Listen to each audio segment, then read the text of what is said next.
I'm Gloria Watson, 32, proud owner of Artisan Gallery in Boston's historic district. My life was picture perfect 3 years ago when I married Jack, my architect husband with the dreamboat smile. We had a beautiful brownstone thriving careers, and my younger sister Ashley was my best friend since childhood. Until that Friday afternoon when I came home early from a business trip and my perfect world shattered instantly. Before I take you through the day that shattered my world, let me know where you're watching from in the comments. Click subscribe if you want to hear how I transformed my deepest pain into the greatest blessing of my life.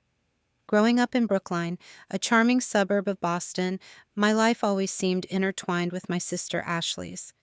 Just 2 years younger than me, Ashley was my constant companion confidant and occasionally my greatest challenge. Our childhood was relatively normal until our parents divorced when I was 14. That traumatic split created an unbreakable bond between Ashley and me. While our parents were busy rebuilding their separate lives, we clung to each other for stability and comfort. I was always the responsible one, the planner, the achiever. I worked hard in school, secured scholarships, and pursued my passion for art history and business at Boston University. Ashley was different. More free-spirited, impulsive, and emotional. She changed majors 3 times, dated questionable men, and never seemed to find her footing. Despite our differences, I adored her spontaneity and zest for life qualities I sometimes felt I lacked.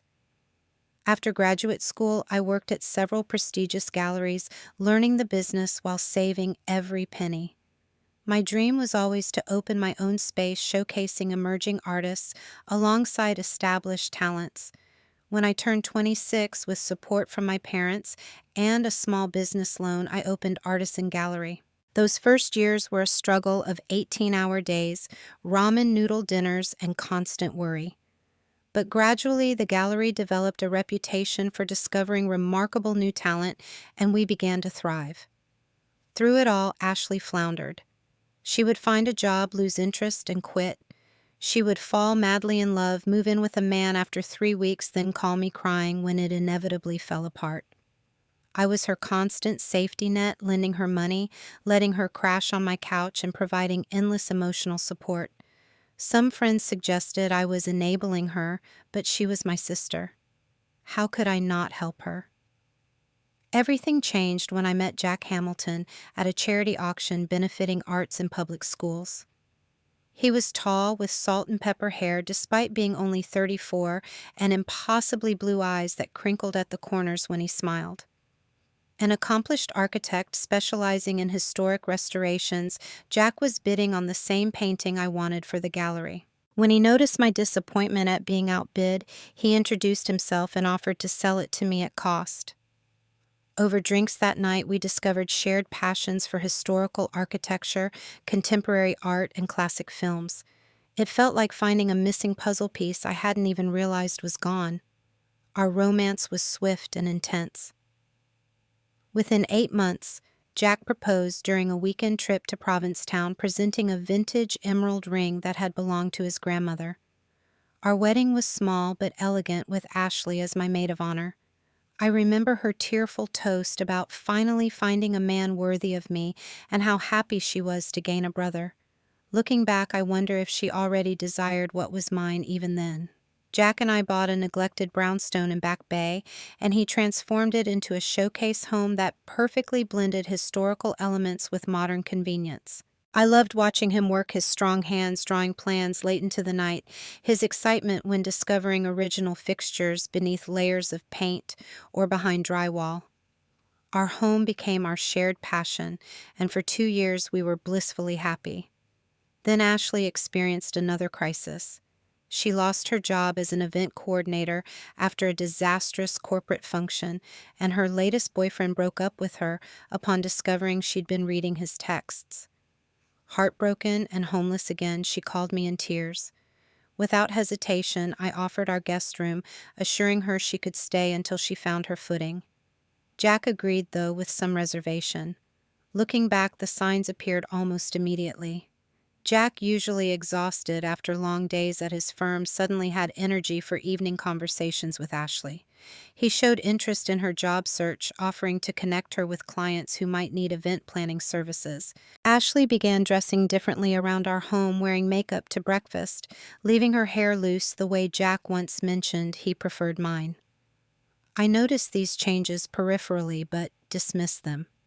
They were getting along well as families should, I told myself. Nothing more.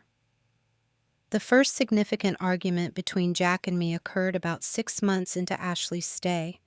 We had previously agreed to start trying for a baby, but Jack suddenly suggested we wait another year, citing financial concerns, despite both our businesses doing well. When I expressed confusion about his change of heart, he became defensive, accusing me of pressuring him. That night, I found him downstairs sharing whiskey with Ashley, both of them laughing in a way that excluded me. When I joined them, the conversation awkwardly shifted. The next morning, Jack was exceptionally attentive, bringing me coffee in bed and apologizing for his outburst. We reconciled with passionate lovemaking, and I convinced myself that everything was fine. I ignored how he glanced at his phone throughout breakfast, and how Ashley seemed unable to meet my eyes. In retrospect, I was willfully blind, too frightened of what I might discover if I looked too closely at the changing dynamics in my home. But truth has a way of revealing itself no matter how tightly we close our eyes. As spring turned to early summer, the subtle shifts in our household dynamic became harder to ignore. Jack, once so punctual about coming home for dinner, began texting that he'd be working late 2 or 3 nights a week. When he was home, he seemed distracted, often glancing at Ashley during conversations or seeking her opinion on topics they suddenly shared interest in. Ashley transformed herself in small ways. Her wardrobe gradually included more sophisticated pieces similar to my style.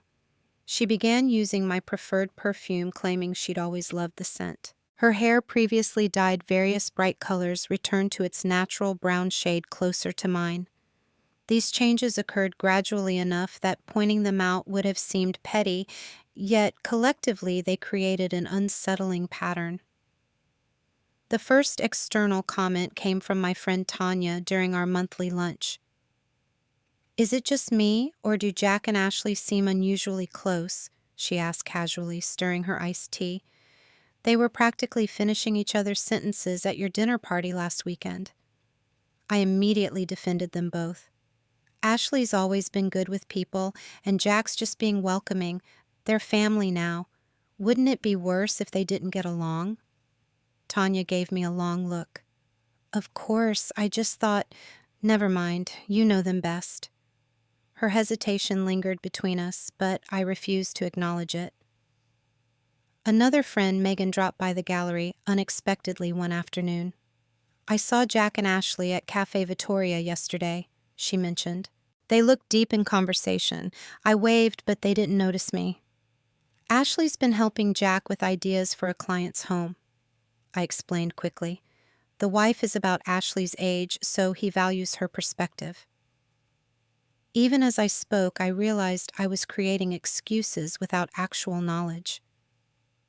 Jack had never mentioned meeting Ashley for coffee, nor any client needing a younger perspective. That evening, I casually asked Jack about his day. He discussed meetings and site visits, never mentioning coffee with Ashley. When I asked directly if he'd seen my sister, he paused before answering. "We texted about dinner plans, but that's all." The lie settled between us like a third presence in our bedroom. The opportunity for a gallery showing in New York came at precisely this uncomfortable moment. A prestigious Manhattan gallery was interested in a collaboration featuring several artists I represented. This partnership could significantly elevate my gallery's reputation and open doors for my artists nationally. The meetings and preparation would require my presence in New York for a long weekend. Initially, I planned to ask Jack to join me, imagining a romantic getaway alongside business. But when I mentioned the trip, he immediately cited an important client presentation he couldn't reschedule. "Besides," he added with a smile that didn't quite reach his eyes, "someone should keep an eye on Hurricane Ashley. Who knows what trouble she might get into alone? His reference to my sister as potentially troublesome contradicted his recent defense of her maturity. This inconsistency troubled me, but I pushed the feeling aside. "You two will be fine without me for 3 days," I said lightly. "Just don't burn the house down." The night before my departure, I met Tanya for drinks. After my second glass of wine, my concerns spilled out. "Do you think I'm crazy to leave them alone together? There's this energy between them lately that makes me uncomfortable." Tanya placed her hand over mine. "Do you trust your husband?" "Of course," I replied automatically. "Do you trust your sister?" This question required more consideration. "I trust that she loves me," I finally said. "I've always been there for her." "That's not the same as trust," Tanya observed quietly. "What are you suggesting I do? Cancel a career-defining opportunity because of vague suspicions? Install cameras in my own home?" I forced a laugh. "If something's happening, it will happen whether I'm in New York or in the next room. I have to believe in my marriage and my family." Tanya nodded slowly. "Just keep your eyes open, Gloria. Sometimes the people closest to us can hurt us most because we never see it coming." My train departed early Friday morning. Jack drove me to the station, kissing me goodbye with what seemed like genuine affection. Ashley was still sleeping, having claimed a migraine the night before. Her absence at breakfast sparked another flicker of unease. The first day of meetings went exceptionally well. The New York gallery owner appreciated my artist's work and my vision for the exhibition. We agreed on terms that exceeded my expectations, and I celebrated with a solitary glass of champagne in my hotel room.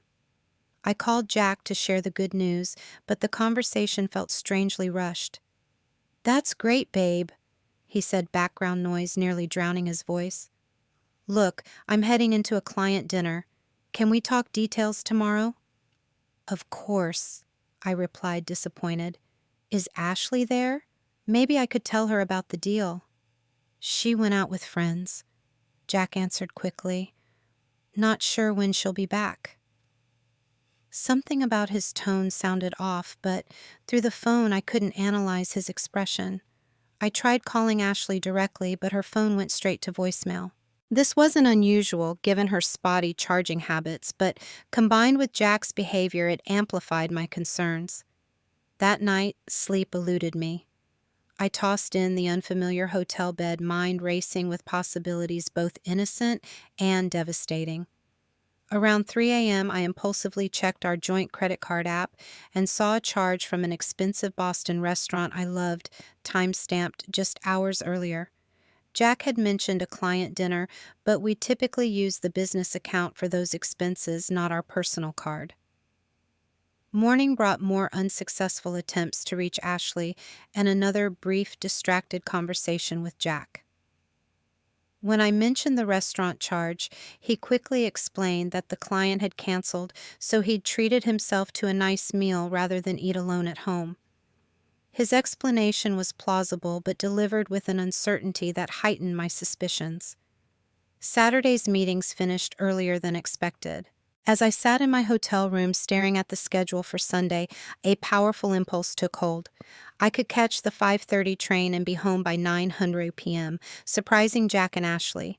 If everything was innocent, we could enjoy a nice evening together. If something was happening, I needed to know. I changed my ticket, packed quickly, and headed to Penn Station with a mixture of determination and dread.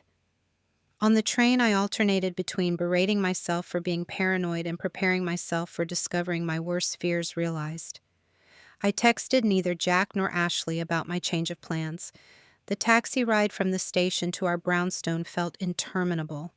The driver, noticing my tense silence, attempted conversation. "Surprising someone special?" he asked cheerfully. His innocent question nearly broke me. "Yes," I managed to reply. "My husband and sister." "Family surprises are the best," he continued, oblivious to my internal turmoil. "Nothing like seeing those faces light up when you walk through the door unexpectedly." I nodded, unable to share that I was equally terrified of what expressions might greet my unannounced return. As we approached my street, I experienced a powerful urge to redirect the driver to return to the station and stick to my original plan. But the need for truth, however painful, propelled me forward. "Good luck with your surprise, Va," the driver said as I paid the fare. His words followed me up the steps to my front door, a final reminder that I was crossing a threshold in more ways than one. Whatever waited inside would forever change the course of my life. The key turned silently in the lock of our front door. The house wasn't dark as I'd expected on a Saturday evening. Instead, soft lighting spilled from the living room, accompanied by the gentle notes of jazz music coming from upstairs. Our sound system was primarily on the main floor, which meant someone had specifically brought music to the second level. In the kitchen, evidence of an intimate evening revealed itself.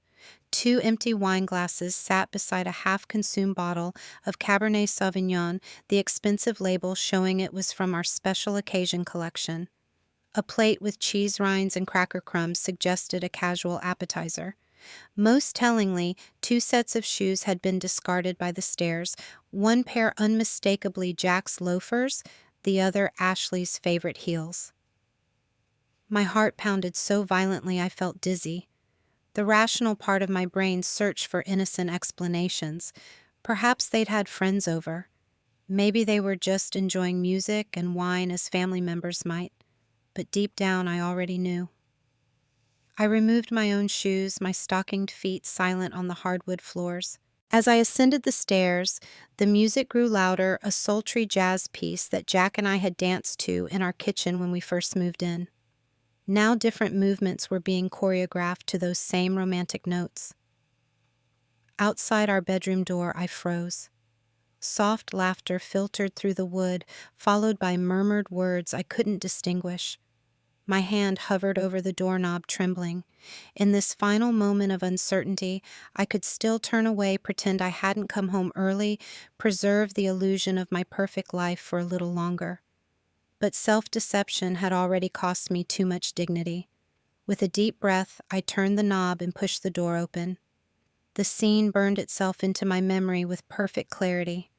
Jack and Ashley in our marital bed sheets tangled around their intertwined bodies. Their expressions transformed from passion to horror as they registered my presence. Ashley clutched the sheet to her chest, her mouth forming a perfect O of shock. Jack scrambled to sitting position, his face draining of color. "Gloria," he gasped, "you're supposed to be in New York." Those words, so inane, so focused on the disruption of their plans rather than the devastation of mine, unlocked my frozen state. "Obviously," I replied, my voice unnaturally calm. Ashley began sobbing immediately, loud histrionic cries that seemed performed rather than genuine. "Gloria, oh my God, I'm so sorry. This isn't what it looks like." A cold laugh escaped me. "It looks like my sister and my husband having sex in my bed. Is it something else?" Jack began pulling on his boxers beneath the sheets. "Babe, this was a mistake. A terrible one-time mistake. We had too much wine and—" "One time," I interrupted, reaching for my phone. With steady hands, I opened their text message threads, which I'd never previously checked. A quick scroll revealed months of exchanges ranging from innocent-seeming plans to meet for coffee to explicit descriptions of what they wanted to do to each other. "According to these messages, you've been sleeping together for at least 4 weeks, planning it in my house while I was in the next room." Ashley's crying intensified. "We didn't mean for this to happen. We couldn't help our feelings." "Feelings," I repeated the word bitter on my tongue. "You have feelings for my husband, the man who promised to love and respect me. And you have feelings for my sister, who I've supported through every crisis, who's living in my house rent-free." Jack stood now, approaching me with hands outstretched. "Gloria, please. We can work through this.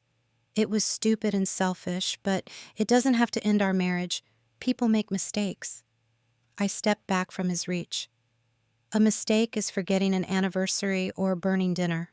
This is a deliberate choice you made day after day to betray me. You've been so busy with the gallery, he countered, desperation edging his voice. We barely see each other. You're always working, always focused on your artists. I was lonely. The attempt to shift blame might have worked months ago when I was less certain of my worth. Now it only crystallized my decision. Without another word, I walked to our closet and pulled out a suitcase. "What are you doing?"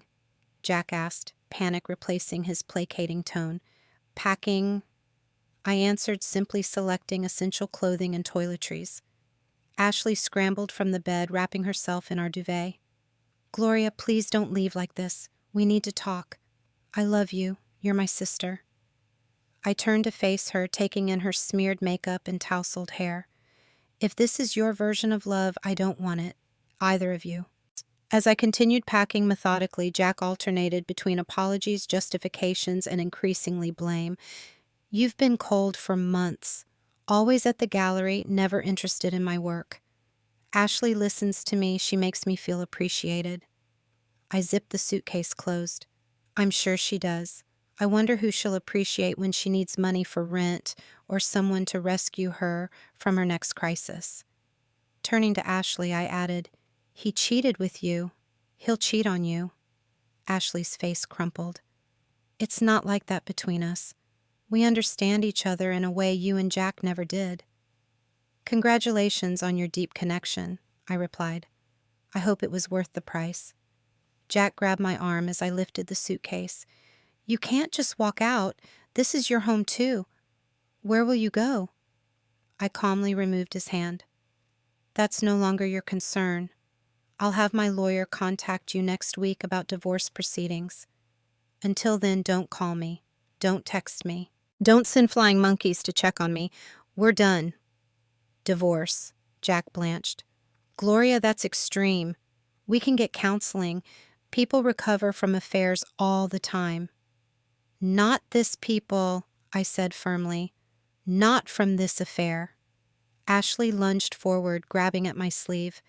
"Please, Gloria, you've always forgiven me. I'll move out tonight. You and Jack can work on your marriage." The desperation in her voice might once have moved me, triggered my lifelong instinct to protect and forgive my younger sister. Now it merely exhausted me. "There is no marriage to work on anymore. It died the moment you two decided your desires were more important than my trust." With those words, I wheeled my suitcase out of the bedroom, down the stairs, and through the front door of what had been my dream home. Neither Jack nor Ashley followed me outside, perhaps too shocked by my calm demeanor and decisive action. They had expected tears, screaming, perhaps things thrown. My quiet dignity appeared to unnerve them more than any dramatic display would have. Standing on the sidewalk, I called for a rideshare, my mind already calculating next steps with surprising clarity. As the car arrived, I took one last look at the beautiful brownstone Jack and I had lovingly restored. The life I'd built was behind those walls, but I realized with unexpected certainty that whatever lay ahead would be entirely of my own creation. That thought, amid the wreckage of betrayal, provided the first tiny spark of what would eventually become my salvation. The hotel room's neutral beige walls and generic artwork offered none of the comfort of home, but they provided sanctuary from the nightmare I'd just escaped. After checking in and mechanically answering the front desk clerk's cheerful questions, I entered the room and set down my suitcase. The door clicked shut behind me, and suddenly the full weight of what had happened crashed over me. My legs gave way as I slid down against the door, violent sobs tearing through my body. The physical pain was shocking, like being repeatedly stabbed. I wrapped my arms around myself, rocking back and forth on the carpet as years of memories transformed into weapons that slashed at my heart. Jack's proposal. Ashley's maid of honor, speech, family, holiday dinners. Countless moments I'd treasured, now poisoned by their betrayal. I don't know how long I sat there, but eventually I dragged myself to the bathroom. The person staring back from the mirror was unrecognizable eyes, swollen face, blotchy hair, wild. I stripped off my travel clothes and stepped into the shower, turning the water as hot as I could stand. Under the scalding spray, I scrubbed my skin raw as if I could wash away the humiliation and pain. Fresh tears mingled with the water, my sobs echoing against the tile walls. Sleep refused to come that night. I lay in the unfamiliar bed, mind replaying the scene in our bedroom in torturous detail. Each time I closed my eyes, I saw them together, their expressions changing from pleasure to shock. Worse were the memories that now appeared suspect. How many dinner parties or movie nights had contained secret glances between them? How many times had Jack's late nights at the office actually been spent with my sister? The questions multiplied endlessly, each one a fresh wound. Morning arrived without bringing relief. My phone displayed dozens of missed calls and messages from both Jack and Ashley, which I deleted without reading. More surprising were texts from friends expressing concern and offering support. Confused, I called Tanya. "Everyone knows," she confirmed gently. "Ashley posted some cryptic thing about forbidden love on Instagram last night, and then Jack changed his relationship status. People figured it out."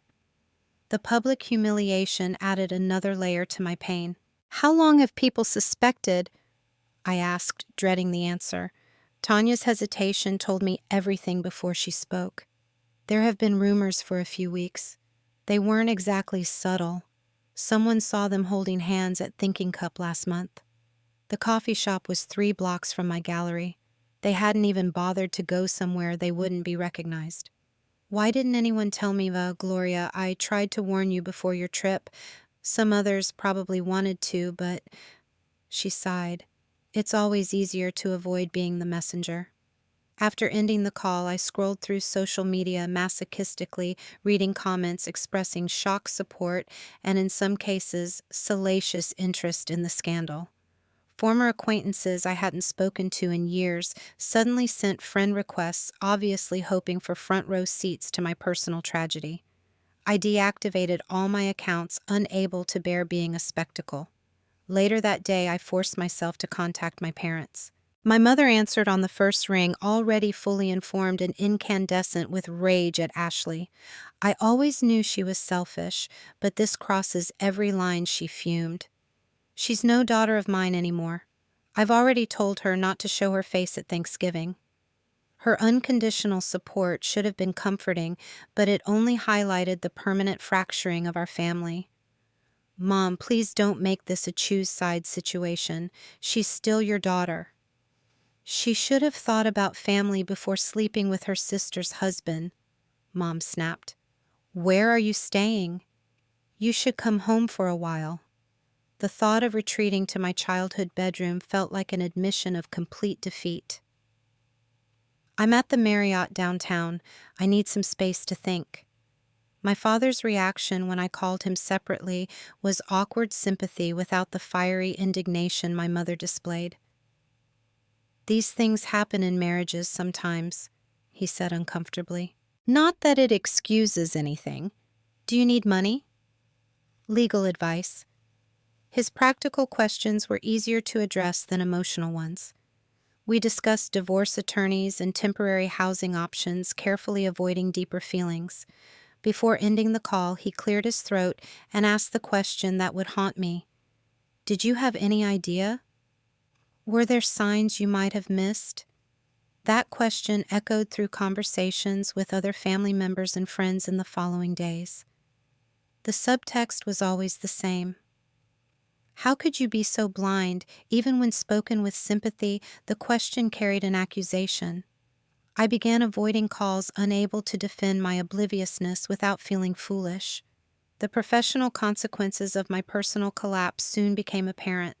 I had returned from New York without finalizing details of the collaboration, too consumed by crisis to remember business commitments. The gallery owner left increasingly concerned messages which I couldn't bring myself to answer. My assistant, Maria, bless her loyal heart, stepped up remarkably. She contacted key clients, rescheduled meetings, and kept the gallery functioning while offering no explanations beyond a vague family emergency. When I finally met with her after a week of virtual absence, her compassionate professionalism moved me to tears. "The gallery can run without you for a few weeks," she assured me. "The New York deal isn't going anywhere. Focus on taking care of yourself." But focusing on myself proved nearly impossible. I moved mechanically through days, barely eating, sleeping, only when exhaustion overwhelmed me.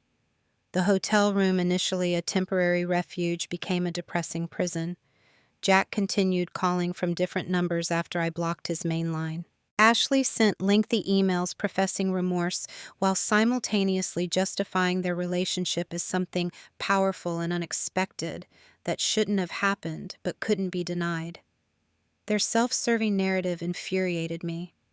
They spoke of their betrayal as if it were a romantic movie star-crossed lovers fighting against convention rather than a tawdry affair conducted under the nose of someone who loved and trusted them both. Their attempts to control the story, to cast themselves as swept away by passion rather than calculated deceivers, became a secondary betrayal. By the second week, I had developed an unhealthy routine. Mornings spent staring at the hotel ceiling, afternoons pretending to work remotely while actually scrolling real estate listings for apartments.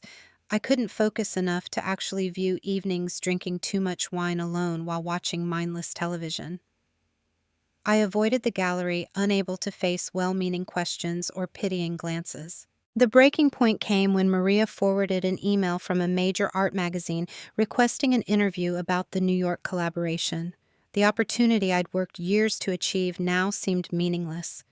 In that moment of despair, I seriously considered selling the gallery and leaving Boston altogether. My entire life in the city felt contaminated by betrayal. That same afternoon, I received news that pushed me still lower. A mutual friend texted that Jack and Ashley had been spotted apartment hunting together. Rather than showing any respect for the devastation they'd caused, they were flaunting their relationship publicly, apparently eager to establish themselves as a legitimate couple. The final shred of my former life disintegrated. Sitting in the hotel bar that evening, nursing a gin and tonic, I didn't really want, I heard someone call my name. Looking up, I saw Professor Winters, my favorite instructor from art history graduate school. His kind face, now more lined than I remembered, but still radiating intellectual enthusiasm, was free from the pity or morbid curiosity I come to expect. "Gloria Watson. What a wonderful coincidence," he exclaimed, seemingly genuinely pleased to see me. "Are you staying here or just having a drink?" The normality of the interaction was so unexpected that I found myself answering honestly.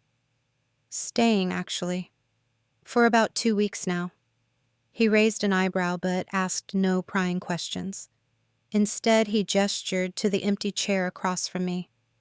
"May I join you for a moment? I'm meeting former colleagues upstairs for dinner, but I'm early." His company offered the first moments of conversation not centered on my personal disaster in weeks. Professor Winters chatted about university politics, recent exhibitions, and a paper he was writing on Renaissance portraiture. The simple pleasure of engaging with ideas rather than emotions felt like coming up for air after nearly drowning. As he prepared to leave for his dinner, he mentioned a new exhibition at the MFA. "There's an extraordinary piece about betrayal and resilience by Sarah Keller. She created it after her partner left her for her business associate. Rather than destroying her, it transformed her work completely. Critics are saying it's the most powerful thing she's ever produced." He couldn't have known how directly his comment would speak to my situation. "Art from pain is hardly a new concept," I replied, attempting lightness. "True," Professor Winters acknowledged, "but there's something particularly potent about art born from betrayal. Perhaps because betrayal forces us to rebuild our entire understanding of reality. The dissonance between what we believed and what was true creates a unique creative tension." He smiled apologetically. "Listen to me pontificating. The academic never truly leaves us, I suppose." As he stood to leave, he added casually, "You know, many of my students went on to successful careers in galleries or museums, but I always thought you had the most interesting perspective as an artist yourself. Have you continued your own work alongside running the gallery? The question struck an unexpected chord.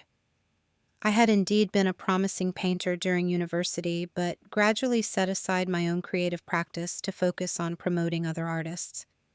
Not really, I admitted. There never seemed to be enough time. Professor Winters nodded thoughtfully. Well, if you ever decide to return to it, remember what Frida Kahlo said. At the end of the day, we can endure much more than we think we can. Sometimes our deepest pain becomes our greatest artistic fuel. With a warm handshake, he departed, leaving me with thoughts that would ultimately change the course of my life.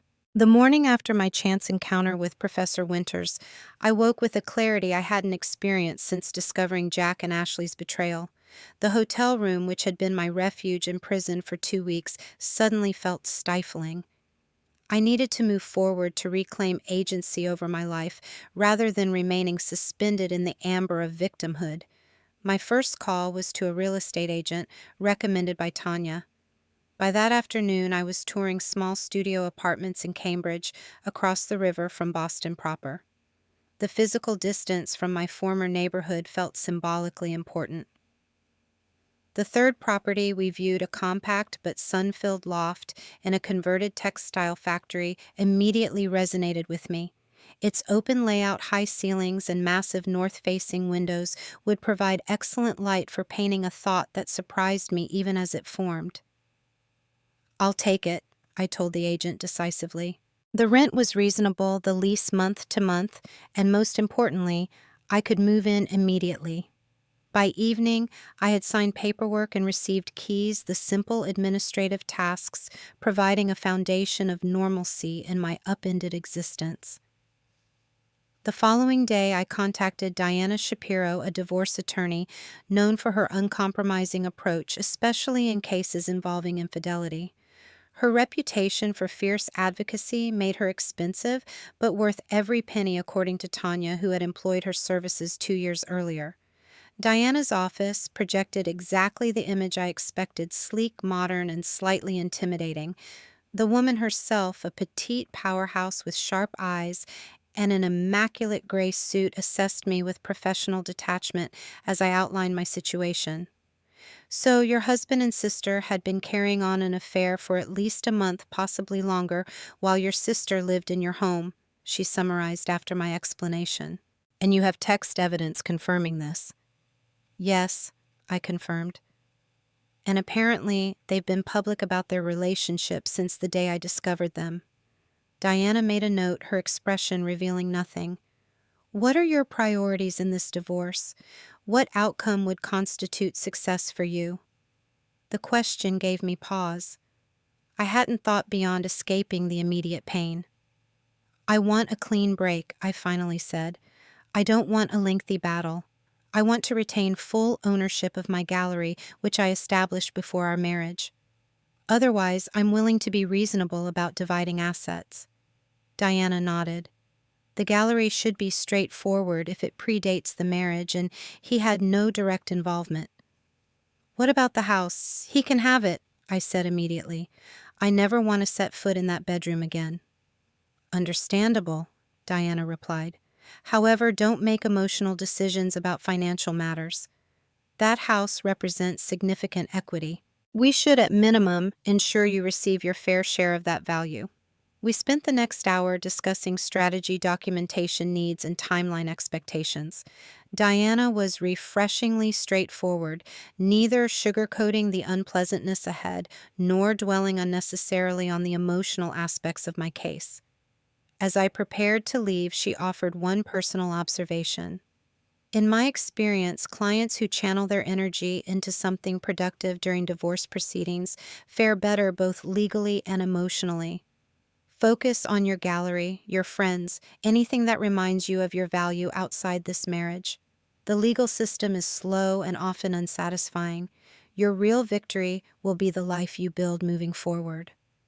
Her words reinforced the spark of determination kindled by Professor Winters. That afternoon, I visited an art supply store for the first time in years, purchasing canvases, paints, brushes, and other materials I would need to restart my artistic practice. The familiar smells of linseed oil and pigment triggered memories of happier times of the pure creative joy I had somehow lost along the way. After moving essential belongings to my new apartment, I faced the daunting task of returning to the gallery. 2.5 weeks had passed since the discovery, and though Maria had managed admirably, I couldn't avoid my professional responsibilities indefinitely. Steeling myself, I entered through the back door one morning before opening hours. Maria's surprised expression quickly transformed to genuine warmth.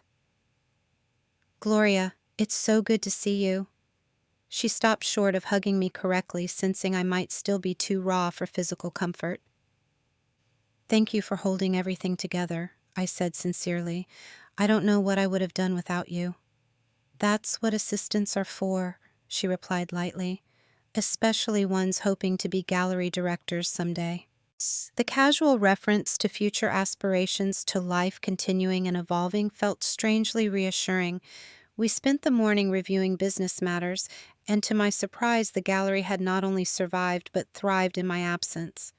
Maria's capable handling had prevented any major issues, and the New York collaboration remained viable if I was ready to re-engage. That evening, in my new apartment, I stood before a blank canvas for the first time in nearly 7 years. The emptiness of the white surface mirrored the emptiness I had been feeling, yet also represented unlimited possibility. Without overthinking, I began to paint, allowing raw emotion to guide my hand.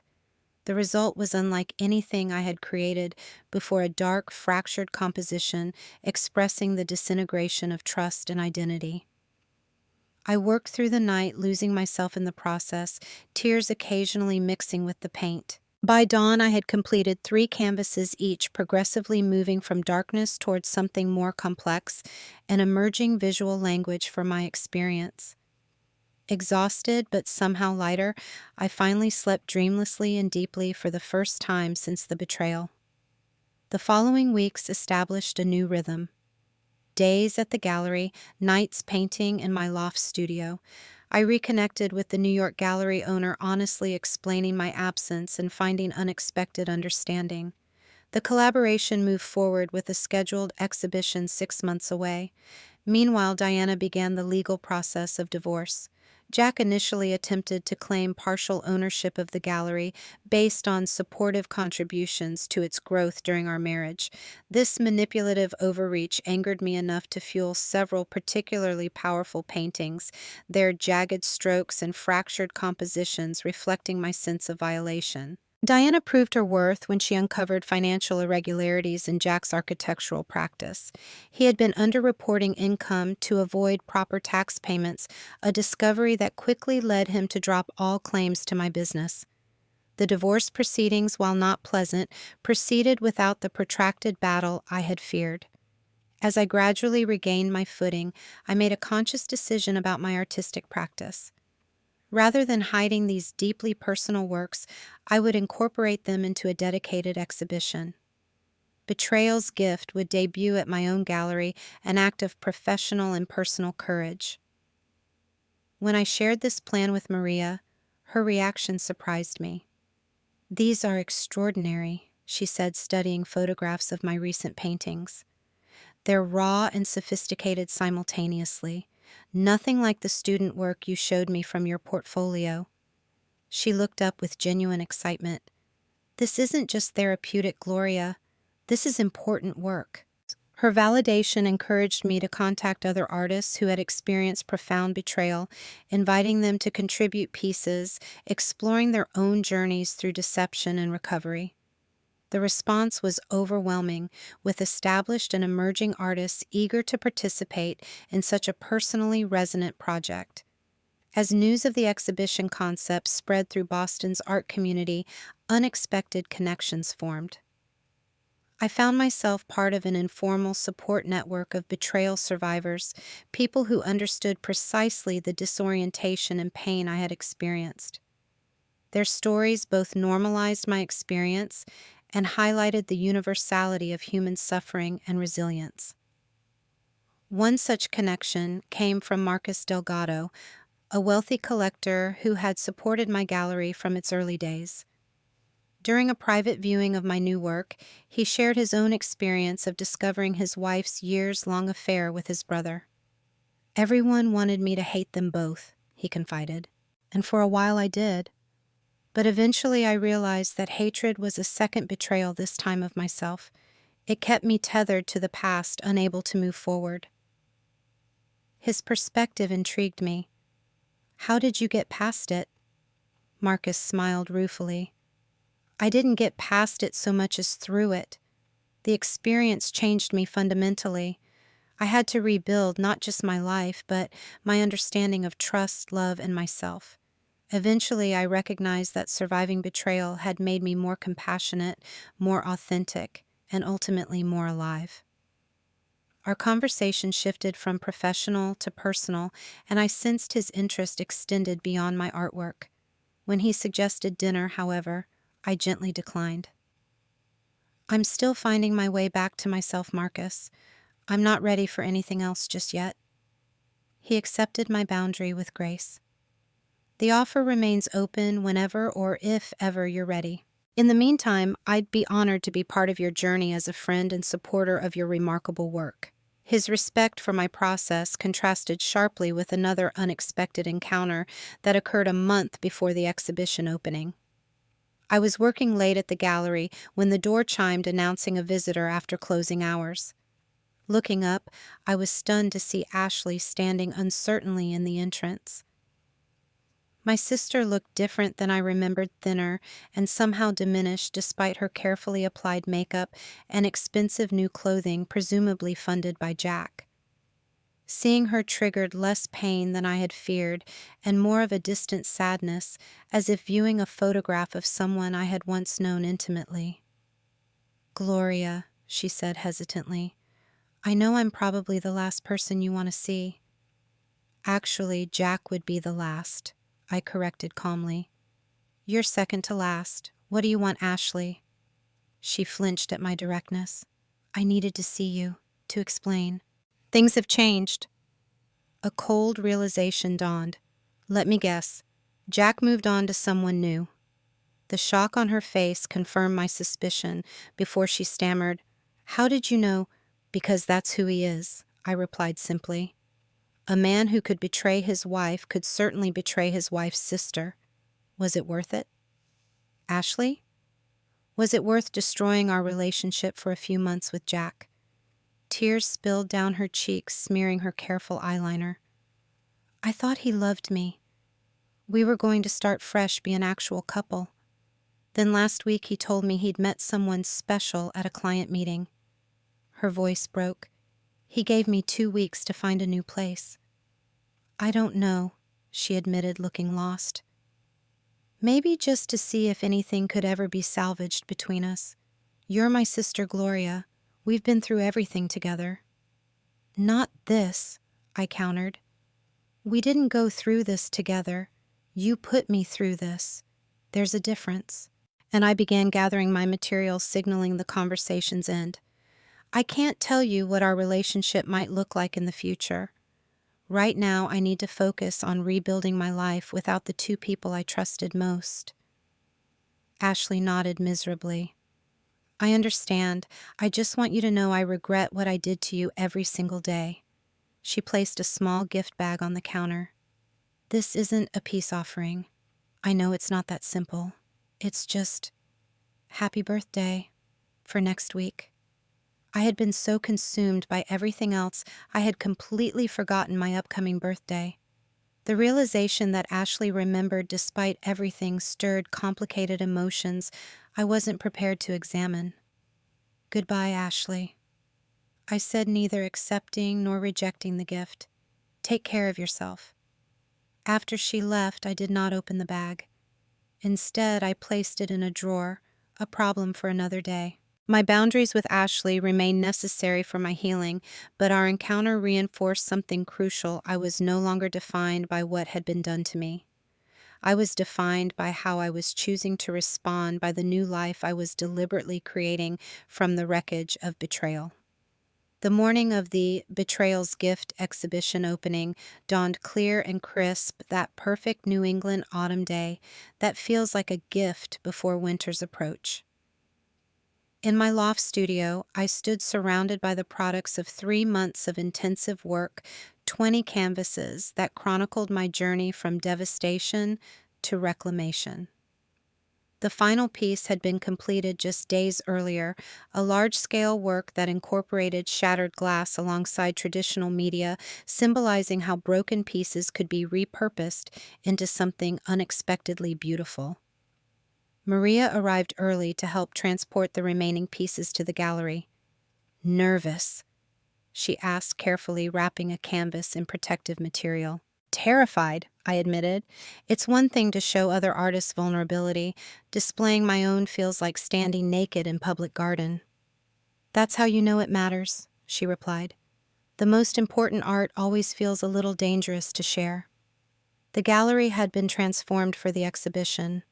My work occupied the main space while pieces by 12 other artists who had experienced profound betrayal filled the adjoining rooms. Each contribution came with a brief anonymous statement about the betrayal that had inspired it, creating a powerful narrative of collective trauma and recovery. By mid-afternoon, everything was ready. I retreated to my small office to change into the simple black dress I had selected for the evening, applying makeup carefully to project confidence I didn't entirely feel. As I studied my reflection, I barely recognized the woman who had discovered her husband and sister 4 months earlier. My face had new lines of determination, my eyes a clarity born from painful wisdom. The exhibition was scheduled to open at 6, but by 5:30, a crowd had already gathered outside. Maria peeked into my office, excitement brightening her face. "You need to see this. We have a line down the block, and the Boston Globe arts critic just arrived." My stomach tightened with anxiety and anticipation. This evening represented more than a professional milestone. It was the public declaration of my reclaimed identity. Taking a deep breath, I emerged to greet our first visitors. The response exceeded my wildest expectations. Art lovers, collectors, and healing professionals moved through the space with expressions ranging from tears to awe. Conversations formed naturally between strangers connected by the universal themes of deception, pain, and resilience. Several people approached me privately to share their own stories of betrayal, thanking me for creating a space that validated their experiences. Midway through the evening, I spotted a familiar figure entering the gallery. Jack stood uncertainly near the entrance, more disheveled than I remembered, his confidence noticeably diminished. Our eyes met across the crowded room, and for a suspended moment I felt nothing but calm curiosity. Without conscious decision, I moved toward him, aware of hushed whispers spreading through the gallery as people recognized him. "I didn't expect to see you here," I said when we stood face to face. Jack shifted uncomfortably. "I saw the exhibition announcement. I wanted to understand what happened." The irony of his statement was almost amusing. "What happened is clearly depicted on these walls," I replied, gesturing to my paintings. "You betrayed me in the most intimate way possible with the person I trusted most besides you. And instead of destroying me, it transformed me." He flinched, eyes darting to the nearest canvas, a particularly raw piece depicting fractured wedding vows. "I made a terrible mistake, Gloria. With Ashley, with everything. I've lost my way completely." 4 months earlier, those words might have provided some vindication. Now they simply confirmed what I already knew: his actions reflected his character, not my worth. "I'm sorry to hear that," I said sincerely. "I hope you find your way back to yourself." He seemed startled by my lack of bitterness. "Are you doing okay?" I glanced around the packed gallery, at the art that had emerged from my deepest pain, at the community that had formed around shared vulnerability and strength. "I'm doing better than okay, Jack. I'm doing exactly what I'm meant to be doing." His expression registered something like loss, perhaps the first genuine understanding of what he had thrown away. Before he could respond, I excused myself to greet new arrivals, leaving him standing alone amid the tangible evidence of his betrayal's unexpected consequences. Later that evening, as the crowd thinned, I received news that nearly every piece in the exhibition had sold, including all but one of my own works. The Boston Globe critic had spent 2 hours in deep conversation with several artists, indicating a major review was forthcoming. Most significantly, the Manhattan Gallery owner had attended and immediately proposed expanding our collaboration to feature the entire Betrayal's Gift concept. "We should celebrate," Maria declared, as we closed the gallery doors at 11. "This isn't just a success, it's a phenomenon." I smiled, feeling genuinely proud for perhaps the first time since the betrayal. "Let's save the real celebration for tomorrow. Tonight, I just want to absorb what happened here." Returning to my loft, I sat before the single unsold canvas, my most personal piece titled simply Aftermath. Unlike the others, this painting contained no darkness, no fractured images or sharp edges. Instead, it depicted a woman standing alone on a cliff edge, facing an open horizon filled with light. I had withheld it from sale intentionally, needing this particular image to remain with me as a constant reminder of possibility. The exhibition's success continued to build over subsequent weeks. The Boston Globe published a glowing review describing the show as revolutionary in its honest exploration of betrayal as a catalyst for transformation. Galleries in New York, Chicago, and San Francisco requested to host the exhibition after its Boston run. I received numerous invitations to speak about the intersection of personal trauma and creative expression. Professionally, these opportunities exceeded anything I had imagined for my career. The gallery's profile elevated dramatically, attracting new artists and collectors. Maria's contribution led me to promote her to co-director, acknowledging that my own focus had shifted toward creating rather than only curating art. On the personal front, healing progressed unevenly but steadily. The divorce finalized with minimal drama, Jack ultimately agreeing to a settlement that acknowledged my gallery as separate property while dividing our other assets equitably. I purchased a small but charming condo in Cambridge with my share of the home sale proceeds, officially cementing my fresh start across the river. Relations with my family gradually stabilized into a new normal. My mother eventually tempered her complete rejection of Ashley, though family gatherings remained complicated.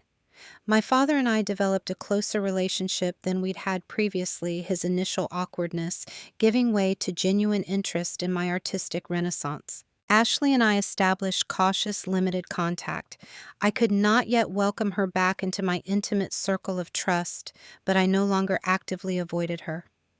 We occasionally exchanged text messages, mostly about practical matters or family news.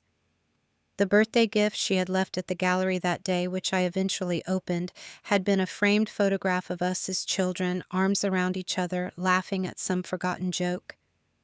I kept it in a drawer, rather than displaying it, not ready to revisit that uncomplicated love, but unwilling to discard it completely. My relationship with Marcus evolved gradually from professional to personal, though I maintained firm boundaries about the pace. His patience and respect for my healing process allowed a foundation of trust to develop naturally. 6 months after the exhibition opening, I finally accepted his dinner invitation, the first step in what would become a meaningful connection based on mutual respect rather than desperate need or obligation. 1 year to the day after discovering Jack and Ashley together, I stood alone on a beach in Provincetown, the same town where Jack had proposed years earlier. I had come deliberately to mark the anniversary, not to mourn what was lost, but to honor how that devastating moment had ultimately set me free. As I watched waves crash against the shore, I reflected on the strange alchemy that had transformed betrayal into gift.